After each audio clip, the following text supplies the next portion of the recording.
तो दोस्तों आज हम आपको कोडिंग डिकोडिंग का चैप्टर बताएंगे। कोडिंग डिकोडिंग जो होती है पूर्णतः अंग्रेजी की वर्णमाला पर आधारित होती है। अंग्रेजी की वर्णमाला होती है, ABCD के अक्षर होते हैं, ए से लेके तो जेड तक वर्ड जो होते हैं वर्णमाला पर पूर्णतः ही आधारित होती है।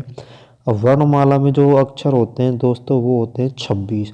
अब इस पूरी वर्णमाला को हमें याद करना होता है, तभी हम क्वेश्चन को सही तरीके से सॉल्व कर पाते हैं, अन्यथा ये सॉल्व नहीं होते हैं। अब इसको कैसे याद करना है, याद करने का बहुत ही सिंपल तरीका मैं आपको बताऊंगा, बहुत ही अच्छा तरीका बताऊंगा। उसको आपको याद करना है और उसको देखते देखते आप बिल्कुल भी कभी भी नहीं भूल सकते हो। वर्णमाला का एक भी अक्षर का उल्टा सीधा क्रम आप बिल्कुल भी नहीं भूलोगे। सबसे पहले हम लेते हैं ए से। दोस्तों ए और बी, सी और डी, अब इनका क्रम तो आपको याद ही रहेगा। जैसे ए का क्रम होता है, ए का क्रम तो होता है 1 और बी का होता है 2, सी का होता है 3 और डी का होता है 4। ठीक है, इसके बाद में हमारे पास ए बी सी और डी 4 अक्षर हो गए। अब उसके बाद में आता है हमारे पास ए। तो दोस्तों मैं आपको बता दूं कि एक शॉर्ट वो है मेथड EJOTY। EJOT में क्या होता है कि ये अक्षर तो आता है 5 पे, ये आता है 10 पे, और ये आता है 15 पे, ये आता है 20 पे, ये आता है 25। वैसे आपको इसको याद करना है EJOT 5, 10, 15, 20 और 25। ठीक है, अब हमारे पास ABCDE हमारे पास कितने हो गए, 5 अक्षर टोटल हो गए। अब हमारे पास आता है F। अब देखो ये F आ गया हमारे पास, F का आना चाहिए 6। तो जैसे ये F है हमारे पास ही F है। अब इसको F को मैं यहाँ से अगर इसको उल्टा कर दूँ, उल्टा करने के बाद हमारे पास ये कुछ ऐसा बन के आ जाएगा। तो इसको F का हो जाएगा 6। ठीक है, अब आता है G का। अब G का देखो दोस्तों, ये G है ना हमारे पास, तो इसको G को मैंने ऐसे बनाया, उससे करने के बाद में ये यहाँ पे आया। ये खुद में खुद बता रहा है आपको, देखो यहाँ पे जो है ये 7 की तरह दिख रहा है हमें, तो G का क्या होगा, 7 होगा। ठीक है, G का 7 हो गया। खुद में खुद सिंबल्स आपको कुछ खुद में खुद लेटर्स आपको बताएंगे कि इसका नंबर, खुद का नंबर कौन सा है। EFG हो गया। अब आता है हमारे पास H। अब देखो H को हम यहाँ पे, ये है हमारे पास H। अब इस H को मैं यहाँ से ऐसे पैक कर दूँ, ऐसे पैक कर दूँ, तो ये लगता है ना 8 का, हो गया 8 का। H का कितना हो गया, 8। अब आता है I को हम कुछ इस तरीक़ा से लिखते हैं दूसरी भाषा में। ठीक है, तो इसका होता है हमारे पास 9। देखो सिंबल बिल्कुल इसी तरह होता है, 9 की तरह ये होता है। तो I को हम लिख देंगे 9। अब J का हमारे पास यहाँ पे दिया हुआ है 10। अब आता है K का नंबर। तो K का देखो यहाँ पे क्या होगा, जैसे कि K हमें दिया हुआ है, K दे रखा है, तो K का हमें ज्ञात करना है कौन सा अक्षर। तो K का देखो एक डंडा तो ये है। अब जो ये डंडा दिख रहा है ना, ये दोनों, इनको कर देना हमें बिल्कुल सीधा, जैसे ये दिख रहे हैं, इन दोनों का सीधा करेंगे तो ऐसे हो जाएंगे। तो इसका मतलब K का हो जाएगा कितना, 11। उसके बाद में आता है L।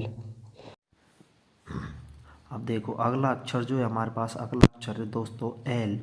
अब यहाँ पे L जो दिया हुआ, अगर L को मैं ऐसे करूँ तो ये कुछ ऐसा लगेगा, 2 की तरह लगेगा ना, 2 की तरह। तो यहाँ पे 2 पे हमारा आता है, 2 पे तो B आता है, और उसके बाद में 2 नंबर किस में आता है, 12 में आता है। 12 पे जो हमारा L आ जाएगा, और 22 में आता है 2 नंबर, तो 22 में हमारा V आ जाएगा। ठीक है, तो यहाँ पे 2 नहीं है और 22 नहीं है, तो L कितने पे हो जाएगा, 12 पे। अब आता है हमारा M।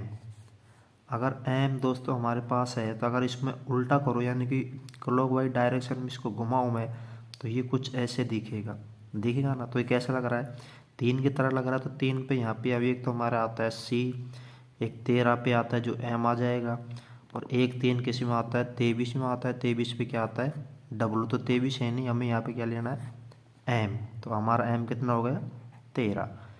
अब आता है हमारा N का। अब देखो N जो है, N कुछ इस तरह से होता है। अगर N को मैं 2 टुकड़ों, आप ध्यान से देखोगे तो 1 7 तो ये दिख रहा, ठीक है, एक ऐसे दिखे, दोनों उल्टे सीधे हैं, 7 7। ठीक है, एक सात तो हमें ये दिख रहा है, दूसरा एक सात ऐसे दिख रहा है, तो ये दो दो सात हो गए। तो 7 और 7 दो मिला के कितने हो जाएंगे, 7 और 7 दोनों करेंगे तो कितने हो जाएंगे 14, ये हो गए 14। अब आता है ओ तो यहाँ पे दे रखा है ईजोटी में बताई दिया आपको, ओ कितने पे आता है 15 पे। उसके बाद में आ गया पी। अब पी जो है दोस्तों, पी कर सो जा, एक जो ट्रिक बताया मैं आपको, पी कर सो जा, तो पी कितने पे आता है 16, पी कर सो जा यानी कि कुछ भी पी कर सो जा, तो सो मतलब 16, ठीक है। उसके बाद में आता है क्यों। अब क्यों में ध्यान से देखो कि क्यों ही वाला क्यों है, क्यों में इस तरह से एक आता है 7 का, जैसे ये बना दिया मैंने इस तरह से, तो इसमें क्या बना, इस 7 का बना ना, तो 7 का एक 7 पे तो हमारा क्या आ गया जी, एक 7 पे हमारा एक 7 पे आता है 17, तो 17 पे आ जाएगा क्यों। और दूसरा आता है 27, 27 हमारा कोई अल्फ़ाबेट ही नहीं है, हमारी जो वर्णमाला का क्रम है वो 26 तक ही है, तो यहाँ पे हमारा कितना हो जाएगा 17। अब आता है अगला 18 पे। अब 18 पे जो है हमारा आर है, आर का क्रम चेक करना में, तो क्रम चेक करने के आर पे क्या करेंगे, यहाँ पे इसको कुछ इस तरह से देखेंगे, ये बन जाएगा 8 का, तो ये हो जाएगा 18। अब आता है एस, तो एस का यहाँ पे हो जाएगा, ये है एस, देखो एस को मैं एस से इसको मिला दूँ तो ये हो जाएगा 9 का, ठीक है। तो 9 पे देखें कि 1 9 पे तो हमारा आई है, लेकिन हमें एस का काटना है, तो एस बीच में है, तो एक हो जाएगा ये 19, ठीक है। उसके बाद में आते हैं हमारे पास टी, तो टी का हमें दिया हुआ है यहाँ पे, ये है हमारे पास बी। अब आता है यू। अब यू का हम कैसे ज्ञात करेंगे, यू का ज्ञात करने के लिए यू जो है हमारे पास 21 आना चाहिए, ठीक है। तो U V W X Y और जेड, अब इनका क्रम भी याद करने के लिए दोस्तों, यू जो है यू आएगा 21 नंबर पे, यू मतलब यू 21, वी आएगा 22 नंबर पे, और डब्लू जो है 23 नंबर पे आता है, मैंने बताया डब्लू इसका जो है, अगर इसको हम एंटी क्लॉकवाइज डायरेक्शन में घुमाएंगे तो ये डब्लू हमारे पास इस तरह से बनेगा, यानी कि 23। एक्स, ये आप एक्स वाई और जेड ये तीनों क्रम जो है तो आपको याद रखने पड़ेंगे दोस्तों, 23 24 25, 25 24 25 या 26 पे, ठीक है। 24 25 और 26 ये तीनों क्रम आपको याद करने पड़ेंगे। बाकी सारे क्रम्स मैंने आपको याद करने का तरीका बता दिया, आप उस तरह से याद कर सकते हो। अगर कोई भी जैसे आपके पास एस आ गया तो एस का यहाँ पे हो जाता है 19, इसको ऐसे घुमा दो 19 आ गया, और जैसे क्यों आ गया तो क्यों में यहाँ पे जो है 7 होता है, क्यों आ गया हमारा 17 पे। जी आता है तो जी का यहाँ पे देख लो, ये 7 खुद में खुद बता रहा है कितना है, ये यहाँ पे हो गया 7। तो इस तरह से आप अंग्रेजी वर्णमाला को जो याद रख सकते हो।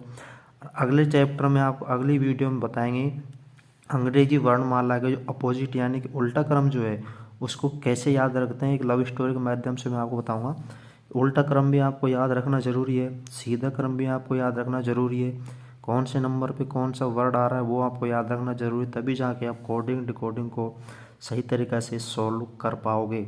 अन्यथा ये सॉल्व आपको नहीं होगा, आप ऐसे गिनने लग जाओगे उंगली से, तो आपका एग्ज़ाम में जो है टाइम वेस्ट हो जाएगा। लेकिन इस तरह से आप याद रखोगे तो आपको बहुत ही जल्दी क्वेश्चन 3 से 5 सेकंड में आप क्वेश्चन सॉल्व हो जाएगा, ठीक है। एक तो आपको इसको याद रखना है ईजोटी को, उसके बाद में जो क्रम मैंने बताए वो याद रखने हैं।